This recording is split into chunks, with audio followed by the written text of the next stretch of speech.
This is the month of February, so we were thinking, oh, love, the heart, like what all can we talk about with the heart?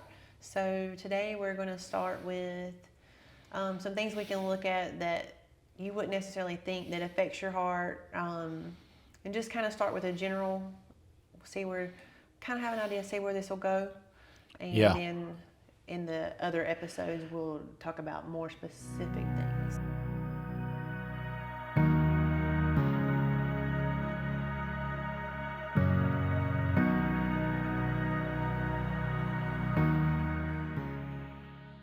Hey, I'm Jessica and this is Bradley, and today we are going to talk about heart health. This is the month of February, so we were thinking, oh, love, the heart, like what all can we talk about with the heart?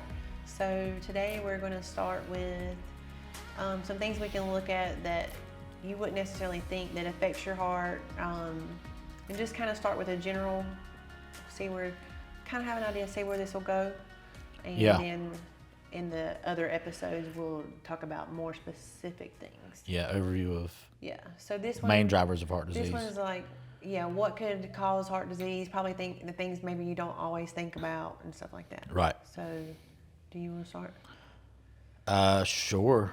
Yeah, just do it. Which part? Some of the main drivers? Yeah, talk about that. I got a couple notes and I'll just make sure we hit our points. Yeah, so to me, like for overall health, for the blood, when you talk about the arterial system, blood flow in general, like anything, like you won't, if you have bad blood flow, that's not good, right? So a lack of exercise. Okay. That happens over time. The biggest driver, I think, of disease in general, especially heart disease, is insulin resistance. Yes. And that is a spectrum of diabetes. Right. So when we say insulin resistance, right, that's, you may not be diabetic by a number, but you can be insulin resistant for years before you ever get to that diabetic level. Right. And the damage is slowly being done to your arterial walls because your body's inflamed. You're not exercising. You're not doing any, sedentary lifestyle. We're busy. Well, I think a lot of people, they may not start worrying about their heart just yet, right? In your 20s, your 30s, they might not start worrying about it. And then it's like, bam, one day, somebody in their late 30s, early 40s, maybe all the way to 50s, like, bam, had a massive heart attack, like all of a sudden, like, and they think out of nowhere. It'll say it's not out of nowhere. Right. There are telltale signs along the way, and like he was saying with the insulin resistance, you may not know that you have insulin resistance until long after it's been well underway because the markers haven't been checked for it. We're not looking for it in the medical system effectively. We're not effectively looking for it. They're just looking at your A1C value, and you can have an A1C, blood sugar level that is not diabetic, but you still have a problem going on. Right. Elevated insulin, triglycerides are high. So elevated insulin would be the biggest one, but if your doctor won't check into elevated insulin, They typically but your don't. triglycerides are always high. Triglycerides being high is usually a telltale sign that your diet's not good, that you have insulin resistance, things like that. So triglycerides, everybody's checking that. It's usually an overabundance of processed food and sugar in the diet. So don't chalk it up to, well, my triglycerides have always been high. Well, okay, maybe they always have, but that's not good. So, but that means your diet's always been bad. Yeah, so when I see high triglycerides, I know the diet's not where it should be. It's a giveaway. Yeah, normal is like under 150, but optimally you want it under 100, and that's easily attainable. Let's see, other things that you could think about. Let me see what I got here, so we don't want to hammer in on insulin resistance hot and heavy because we do that, I think, a lot of episodes, but we do want to, you guys understand that it's super important. If your provider will check an fasted insulin, that will be the biggest thing, because when you've been fasting, you should not have a high amount of insulin in your blood. It means insulin is circulating in your system and your body's not, your cells are not receptive in taking in the insulin, so it's just floating around in your blood extra. So you're inflamed. And you'll have a high C-reactive protein a lot of times. That's going to be your marker of inflammation. Right, I'm always checking that. Yep. I already lost my train. Oh, yes. Yeah, sorry. Our next point would be, thinking about fat. I think, a lot of people are used to talking about just fat on their body, like the subcutaneous fat, right? But now Yes. more and more people are becoming aware of the importance of the visceral fat. The visceral fat is the internal fat around your organs. You do not want a high visceral fat.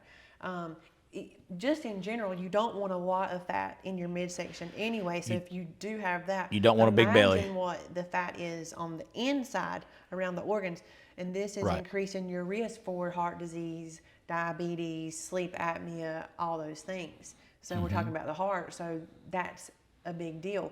So it's not fat shaming.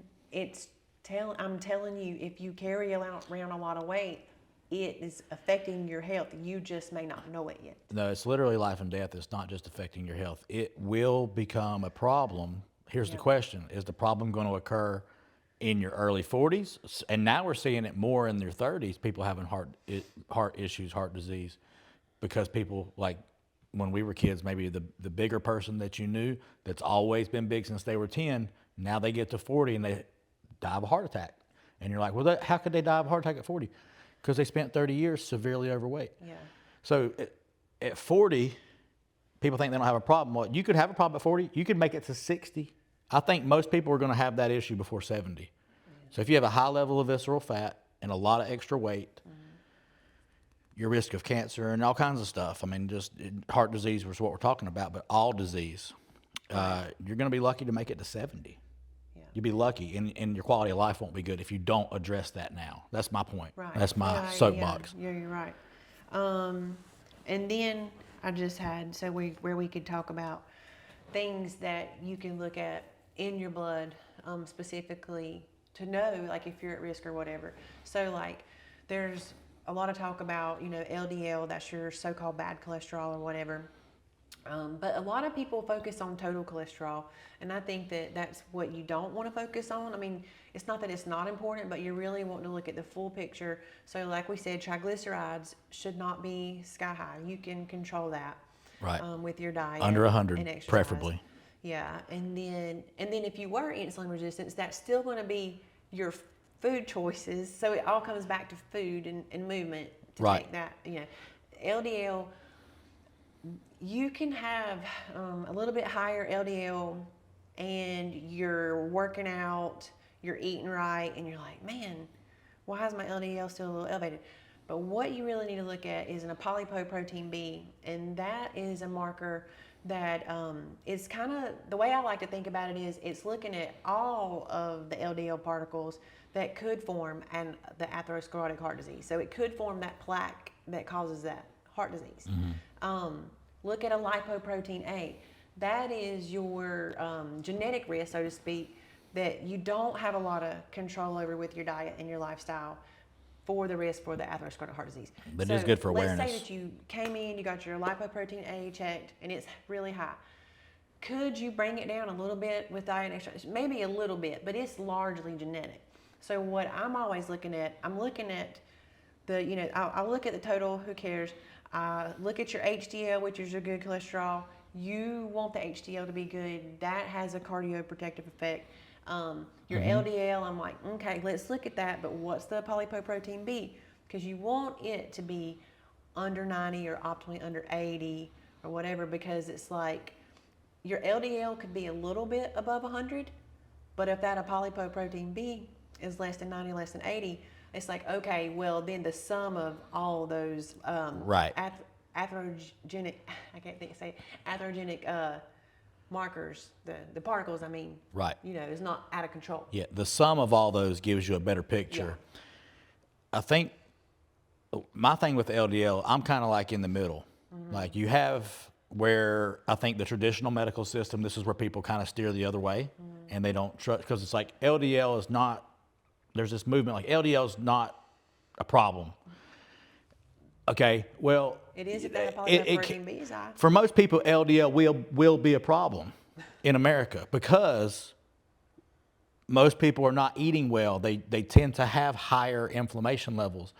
They're not sleeping good. LDL will be a problem for you for the highest percentage there's a higher percentage of people it's going to be a problem for than now people who are maybe really trying to take care of themselves. They're sleeping good, they're eating good, their inflammation levels are low, their triglycerides are 60, like they're just got perfect blood markers, and their LDL is elevated. That may not be a problem at all. But that's not going to be, truthfully, For most people that go in, in America, that's just not going to be, that's going to be 80% of people, that's not going to be the case for. So LDL does matter. So if your LDL is elevated, most of the time you're going to find those other markers be elevated with it. That LDL is a problem. And if all your other markers are perfect, LDL, probably not a big concern. So we shouldn't be like throwing people on a statin in those scenarios, but that's why people get thrown on a statin in the medical system, because most people are not healthy, truthfully. So if somebody comes to me and they're already on a statin, I won't jerk them off of it. Right. I make sure they're moving in the right direction. Like, okay, so are we eating a healthy diet? Yep. Are we exercising? Is everything, are you a healthy weight, or are we working toward a healthy weight? Like, all of those things first, right? Yes. Get them on a really good fish oil, all those things. And then it's like, can we safely move away from the statin? Well, yeah. But I'll tell you this, somebody can be on a statin and it will have that LDL low, right? Their triglycerides still may be high, and their polypoprotein B in some cases can still be elevated. So that's when you're like, ooh, okay, so the statin controlled it, but it didn't always. The statin controlled the LDL. Statin will control LDL. This is another key thing. Statin will control the LDL. It'll bring the LDL down, but that doesn't mean it's fixing your heart disease risk. Right. They actually was what's the study where they look at studies? Oh my God, why are you having me think? I'm now? sorry, My I head's can't, hurting. I'm not gonna think about it. But there's a study where they looked at it, right? And Yes. they're saying that God, of it's all on the, my tip of my tongue. everybody, You shouldn't. I shouldn't, but everybody, we're not gonna pretend like we keep everything in the top of our heads, okay? can't. You can't, it's not possible. I'm on overload right now. But they looked at it and okay, what is how many years does it actually add to your life? Right. If people taking long-term statins, and essentially it added no lifespan. People still have heart disease. We still have heart disease at very high rates in this country. And how many people are on a statin that you know that are Well, a like lot of what people- percentage of people over 40 are on a statin? I mean, it's going to be most people in the medical system. So statins, LDL alone does not stop heart disease. Like if LDL was the main driver of heart disease, a statin that they're giving out like M&Ms would be ending heart disease. And it does not. You can't see that effect has not occurred. So there's many other factors besides LDL. That's the other key factor. Yeah. I think the only other thing that we wanted to say is, so, if you are trying to do everything right and you kind of like want to know your risk, you could always get the coronary calcium score. CAC test. Or whatever. Yeah. You can have a higher LDL and that score be like nothing. But that's looking at the hard plaque. The hard plaque. There Calcification. And a lot of people can get that done for like around $100, $110, something like that. It's not expensive. Under And 200, I think. Yeah, they at least feel better about it because they're like, okay, I've had that baseline, But that's the one that when people go in when they're like 55, right, and they get a stent put in, well, I had a 90% blockage. That's the hard plaque, right, usually. Yeah. And they're going there and stenting that. And you could have saw that coming and did something about it if you were looking for it Yeah. So proactively. you could get that done.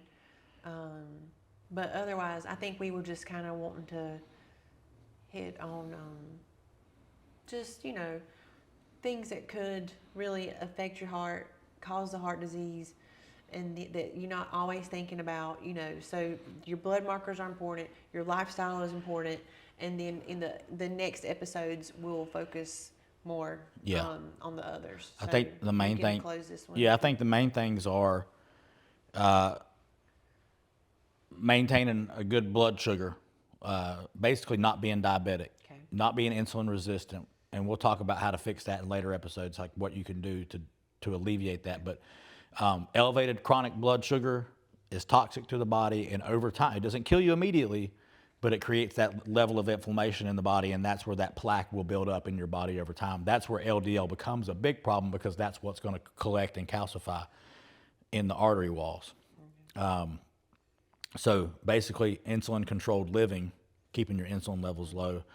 That doesn't mean you can't have carbohydrates, but you need to make your body more efficient. We'll talk about that. Getting your blood flow on a regular basis, moving. Like don't be a sedentary person. Get up and walk at a bare minimum. Exercise. We're going to talk about that. But those are the things I think that move the needle the most, and your diet and sleep. Yeah. But we always talk about that stuff. So. Okay. So anyway, if any of those markers sounded strange to you, they shouldn't. So go get your blood work done and see like where your risk lies. And if you have more questions on that or anything else, feel free to comment or reach out to us, and we'll see you in the next episode. Stay healthy.